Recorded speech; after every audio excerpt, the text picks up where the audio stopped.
Pier Paolo Pasolini, théorème. Dieu fit alors faire un détour au peuple par le chemin du désert. Citation de l'Exode 13-18. Première partie. Premier chapitre. Données. Les premières données de cette histoire nous sont fournies tout simplement par l'évocation d'une vie familiale. C'est un milieu familial petit bourgeois, au sens idéologique bien sûr et non au sens économique du terme. Il s'agit en effet de gens fort riches qui vivent à Milan. Nous pensons qu'il ne sera guère difficile pour le lecteur d'imaginer de quelle façon ces personnes vivent, quel genre de rapport elles entretiennent avec leur entourage, celui précisément de la riche bourgeoisie industrielle, comment elles évoluent dans leur cadre familial, et ainsi de suite. Nous pensons aussi qu'il ne sera guère plus difficile, ce qui nous évitera d'avoir à ressasser un certain nombre de comportements particuliers, d'imaginer chacun de ces personnages. Il ne s'agit en effet en aucune façon de personnes sortant de l'ordinaire, mais de gens plus ou moins comme les autres. On entend sonner les cloches de midi. Ce sont les cloches du Lénat tout proche, ou bien d'Arèse plus proche encore. Au son des cloches se mêlent les hurlements, étouffés et presque doux, des sirènes. Une usine occupe l'horizon tout entier, rendu fort indécis par une brume légère que le grand jour lui-même ne parvient pas à dissiper, avec ses murailles d'un vert tendre, tout comme le ciel est d'un bleu léger. C'est une saison indéterminée. Ce pourrait être le printemps ou le début de l'automne, ou alors les deux à la fois, puisque cette histoire fait fi de tout enchaînement chronologique. Et les peupliers qui environnent en longues files régulières l'immense terre-plein où l'on a, depuis quelques mois ou tout au plus quelques années, édifié l'usine, sont nus ou tout juste embourgeonnés, à moins qu'ils ne soient couverts de feuilles mortes. Sur le coup de midi, les ouvriers commencent à sortir de l'usine, et les files de voitures sagement alignées par centaines et par centaines se mettent à s'animer. C'est dans ce cadre et en ce lieu que se présente le premier personnage de notre histoire. À la porte principale de l'usine, saluée par les gardiens de façon presque militaire, se présente en effet, majestueusement, une Mercedes. À l'intérieur, la mine douce et soucieuse, un peu effacée, un homme qui toute sa vie ne s'est guère occupé que d'affaires et peut-être accessoirement de sport, se trouve le propriétaire, ou du moins le principal actionnaire, de l'usine. Il peut avoir entre 40 et 50 ans, mais il est fort jeune d'allure. Un visage hâlé, des cheveux très légèrement argentés et un corps resté souple et vigoureux, celui de quelqu'un qui a fait dans sa jeunesse du sport et qui continue à en faire. Son regard est perdu dans le vide, soucieux, peut-être ennuyé, ou tout simplement inexpressif, ce qui le rend indéchiffrable. Entrer et sortir avec tant de majesté de l'usine qui lui appartient relève pour lui de l'ordinaire. Il a bien l'air en somme de quelqu'un de profondément ancré dans la vie. Sa qualité d'homme important, dont dépend le sort de tant d'autres hommes, le rend tout naturellement inaccessible, lointain, mystérieux. Mais il s'agit pour ainsi dire d'un mystère qui n'offre que peu de profondeur et de nuances. Sa voiture laisse derrière elle l'usine, étirée à l'horizon, et comme suspendue dans le ciel, et emprunte la route tout juste tracée entre ces antiques peupliers qui va vers Milan. Chapitre 2. Autres données. On entend sonner les cloches de midi. Pierre, le second personnage de notre histoire, fils du premier, sort par la grande porte du lycée Parini, ou peut-être en est-il déjà sorti et rentre-t-il déjà chez lui, suivant un chemin qu'il connaît bien. Lui aussi, tout comme son père, porte à son front qui n'est pas grand, avec semble-t-il quelque chose de fuyant, ce frémissement de l'intelligence qui lui vient de n'avoir pas vécu pour rien son adolescence dans une famille fort cossue de Milan. Mais de façon bien plus évidente que son père, il en a souffert. Aussi, au lieu qu'il en soit sorti un garçon sûr de lui ou même comme son père sportif, il en est venu un garçon falot, avec un petit front blême, un regard déjà tout chargé d'hypocrisie et de lâcheté, et des boucles encore un peu rebelles mais déjà bien disciplinées par son avenir de bourgeois destiné à ne pas lutter. Tout compte fait, Pierre n'est pas sans évoquer quelques personnages du temps du cinéma muet. Et l'on serait même tenté d'ajouter mystérieusement et irrésistiblement Charlot, sans aucun motif à vrai dire. Mais on ne peut toutefois s'empêcher de penser en le voyant qu'il est fait tout comme Charlot pour endosser de gros paletots et des vestons dans lesquels il flotte, avec des manches qui bâillent d'une bonne longueur au-dessous du poignet, ou pour courir après un tram qui ne rattrapera jamais, ou pour glisser avec dignité sur une peau de banane dans quelques quartiers de la ville noyés de grisaille et tragiquement déserts. Bon, ce ne sont là toutefois que des considérations aussi libres qu'improvisées, le lecteur ne doit pas s'y laisser prendre. Pour l'instant, Pierre peut être parfaitement imaginé à la façon d'un jeune Milanais comme tant d'autres, élève du lycée Parini, considéré par ses camarades en tout et pour tout comme un frère, comme un complice, comme un compagnon d'armes dans leur innocente lutte de classe à peine engagée et déjà si bien établie. Il chemine, en effet, la mine narquoise et réjouie, à côté d'une blondinette, bien évidemment du même milieu et de la même condition sociale que lui, qui est à n'en pas douter en ce moment sa petite amie. Il faut dissiper sur ce point toute ambiguïté. Pierre, en rentrant chez lui, au long des belles pelouses d'un jardin public de Milan caressé par un soleil brûlant, lui aussi, privilège indéfinissable des privilégiés de la ville, est occupé en toute sincérité à faire la cour à cette camarade de classe. Il le fait, c'est vrai, comme s'il se conformait à un douloureux dessein, mais ceci n'est dû qu'aux affres aussi secrètes qu'inavouées de sa timidité, qu'il dissimule sous un humour et sous un air assuré dont du reste, même s'il venait à le souhaiter, il lui serait tout à fait impossible de se débarrasser. Ses camarades, tous vêtus convenablement, en dépit de quelques velléités de se faire passer pour des garnements, avec des visages qui, pour émouvants ou déplaisants qu'ils soient, s'avèrent tous marqués par l'absence précoce de tout désintéressement et toute pureté, laissent derrière eux, par complicité, le couple. Aussi, Pierre et sa petite amie s'attardent-ils auprès d'un buisson, blond comme les blés. Si c'est l'automne tendrement transparent, ou si c'est le printemps, bon, tout en plaisantant. Puis ils vont s'asseoir sur un banc, à l'écart, ils s'étreignent, ils s'embrassent. Les allées et venues de témoins abhorrés, un paralytique par exemple, qui passe sous ce soleil qui peut tout au plus le consoler, les interrompent précisément dans leurs gestes les plus coupables. Sa main à elle, près du ventre du garçon, un ventre toutefois bien loin de tout émoi. Mais ne sont-ils pas dans leurs droits?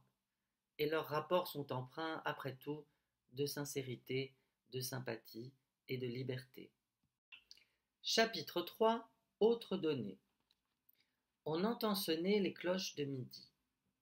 Odette, la sœur cadette de Pierre, quitte à son tour l'école, l'institution des Marcelines, pour regagner la maison.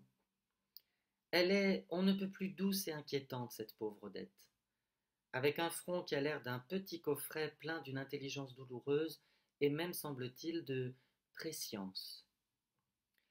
Comme les enfants pauvres, qui sont tout de suite adultes et qui déjà savent tout de la vie, les fils de riches, quelquefois, sont eux aussi précoces. Leur âge est celui de leur classe. Ils vivent donc comme une sorte de maladie, mais non sans un certain humour, analogue à la douce joie des enfants pauvres, une manière de code qui n'est écrit nulle part, mais qu'ils connaissent instinctivement par cœur. Odette paraît être surtout occupée à dissimuler tout cela, effort qui toutefois n'est pas couronné de succès, car c'est précisément ce en quoi il se voit qui trahit son âme véritable. Si son visage est ovale et beau, avec quelques taches de rousseur d'une poésie un peu convenue, si elle a de grands yeux, avec de longs cils et un petit nez bien ciselé, sa bouche, par contre, révèle de façon presque embarrassante la véritable nature d'Odette. Ce n'est pas qu'elle soit laide, cette bouche, elle est même fort gracieuse, et pourtant, voilà. Elle a quelque chose de monstrueux. Elle est si prononcée et si singulière que l'on ne peut s'empêcher à tout instant d'en être frappé, avec cette lèvre inférieure trop tirée, comme dans la bouche des jeunes lapins ou des rats. Bon, il s'agit en substance du pli insolite de l'humour, c'est-à-dire de la conscience douloureuse et dissimulée de son propre néant, humour sans lequel Odette ne pourrait vivre. Ainsi maintenant, alors qu'en même temps que son frère Pierre, elle emprunte le chemin du retour, Odette, vue du dehors, présente tous les signes caractéristiques d'une gamine fort riche, que sa famille laisse, non sans quelque snobisme, s'habiller et se conduire de façon, disons, moderne, en dépit des Marcelines quand même. Odette a, elle aussi, un garçon qui lui fait la cour, une de ces hautes et nonchalantes idoles de sa classe sociale et de sa race. Et tout autour d'eux, il y a aussi ce même groupe de garçons et de filles à peine adolescents et qui déjà se comportent tout naturellement à la manière d'eux, sans même en être conscients, imitant en tout et pour tout leurs parents. Les propos d'Odette et de son tout jeune chevalier servant roulent sur un album de photographies qu'Odette serre jalousement avec ses manuels scolaires. Un album avec une couverture de velours, Liberty, couverte de gribouillis roses et rouges. Cet album est encore entièrement vide. Il vient de toute évidence d'avoir été acheté dans quelque papeterie. Seule la première page est inaugurée par une grande photographie, la photographie du père. Le chevalier servant plaisante un peu à propos de cet album, comme s'il savait bien qu'il s'agit là d'une vieille manie de sa compagne. Mais sitôt qu'il se risque à être un peu plus audacieux, au premier geste, au premier mot, auprès d'une fontaine de pierres sombres sous des fils de petits arbres que l'on dirait de métal, Odette s'enfuit. Elle s'enfuit d'un mouvement élégant et enjoué, dénué de toute signification, mais qui recouvre en fait une terreur véritable. La phrase même qu'elle jette parmi ses jeunes amis, garçons et filles au chevalier servant enflammé qui la suit, « Je n'aime pas les hommes », ne manque ni d'insolence, ni d'un humour élégant. Et pourtant il est clair que d'une certaine manière, elle recouvre une vérité. Chapitre 4. Autres données. Comme le lecteur s'en sera sans doute déjà aperçu, notre propos consiste moins en un récit qu'en ce que l'on pourrait appeler en langage scientifique un relevé. Il vise donc au premier chef à informer. C'est pourquoi, techniquement parlant, il tient moins du message que du code. En outre, il ne se veut pas réaliste, mais se donne au contraire pour emblématique, pour énigmatique, de sorte que tout renseignement préliminaire touchant à l'identité des personnages n'a de valeur qu'indicative. Il rend les choses plus concrètes, sans préjuger en rien de leur substance. Le lecteur peut se représenter Lucie, la mère de Pierre et d'Odette, dans quelque coin tranquille et retiré de la maison. Chambre à coucher, boudoir, petit salon ou véranda, où timidement se reflètent les feuillages du parc, etc. Mais Lucie ne se tient pas là en qualité d'ange gardien de la maison. Absolument pas. Elle se tient là comme une femme qui s'ennuie. Elle a trouvé un livre, s'est mise à lire, et la voilà tout à sa lecture. C'est un livre intelligent et fort peu connu sur la vie des animaux.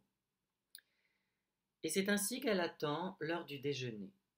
Tandis qu'elle lit, tout un pan de cheveux lui tombe en ondulant sur les yeux, une ondulation fort recherchée, sans doute étudiée par un coiffeur le matin même. Et ainsi penchée, elle laisse la lumière effleurer ses pommettes, hautes, et que l'on dirait vaguement saillantes et funèbres, avec ce frémissement qui peut évoquer quelque maladie.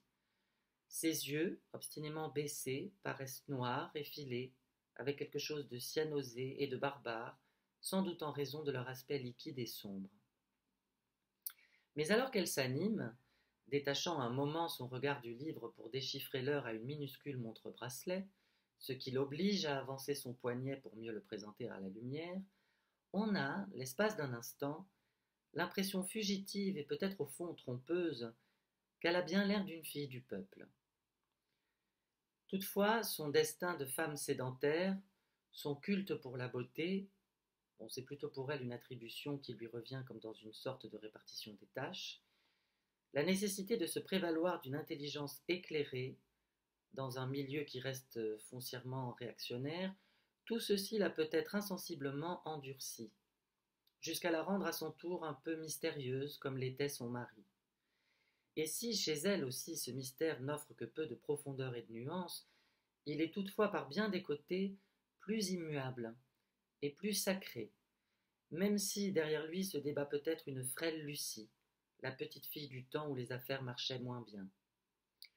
Ajoutons qu'au moment où Émilie, la bonne, vient annoncer que c'est servi, se retirant aussitôt, torve, derrière le chambranle de la porte, Lucie, après s'être paresseusement levée et avoir paresseusement jeté le livre à l'endroit le moins indiqué, à moins qu'elle ne l'ait tout bonnement laissé choir par terre, esquisse rapidement et comme sans y penser un signe de croix. Chapitre 5. Autres données. Cette scène, elle aussi, ainsi que celle qui la suit, ne doit avoir pour le lecteur de valeur qu'indicative. La description n'en sera pas par conséquent méticuleuse, ni ordonnée dans les moindres détails comme dans tout récit ordinaire ou tout simplement normal. Répétons-le, il ne s'agit pas ici d'un récit réaliste, mais d'une parabole. Et d'ailleurs, nous ne sommes pas encore entrés dans le vif du sujet, nous n'en sommes pour le moment qu'à l'énoncé. Mettant à profit ce beau soleil, la famille déjeune dans le parc. Les enfants sont tout juste rentrés de l'école, le père de son usine, et les voilà tous maintenant réunis autour de la table. Ce quartier résidentiel leur assure autant de tranquillité qu'à la campagne. Le parc entoure la maison tout entière. On a dressé la table dans un trou de soleil, loin des buissons et des bouquets d'arbres qui donnent une ombre encore un peu trop fraîche. Derrière le parc, il y a la route, ou plutôt un grand boulevard, de ceinture, mais d'une ceinture résidentielle, que l'on entrevoit à peine parmi les toits d'autres maisons et de pavillons, élégants et murés dans leur silence. La famille est en train de déjeuner, recueillie, tandis qu'Émilie sert à table. Émilie est une fille sans âge, qui pourrait aussi bien avoir 8 ans qu'en compter 38, une pauvresse du nord de l'Italie, une laissée-pour-compte de race blanche. Elle est venue probablement de quelques villages de la Basse, tout proche de Milan, et néanmoins encore foncièrement paysan, peut-être du Lodigiano lui-même, enfin de l'un de ces coins qui ont donné naissance à une sainte qui probablement lui ressemblait, sainte Marie Cabrini. On entend sonner à l'entrée. Émilie se précipite à la porte pour ouvrir, et voici que surgit alors devant elle l'Angelot, celui que nous pouvons considérer comme le 7e personnage de notre récit, ou plus précisément comme une sorte d'elfe. Tout, en effet, tient en lui de la magie.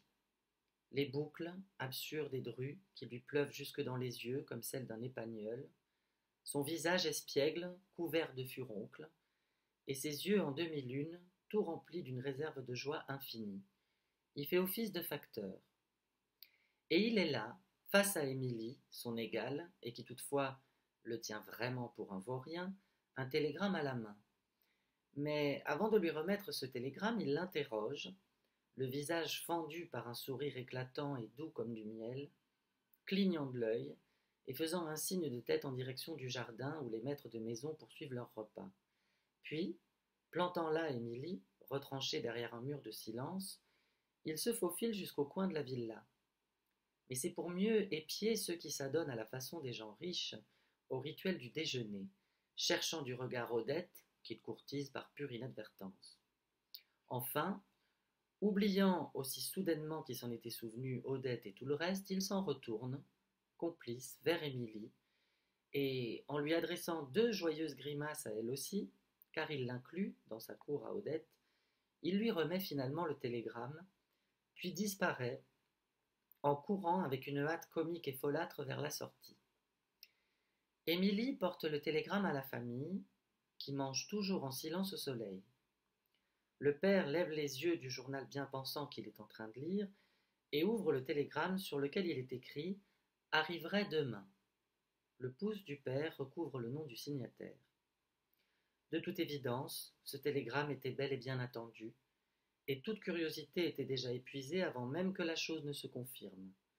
Aussi poursuivent-ils indifférents leur déjeuner dans le parc. Sixième chapitre, fin de l'énoncé.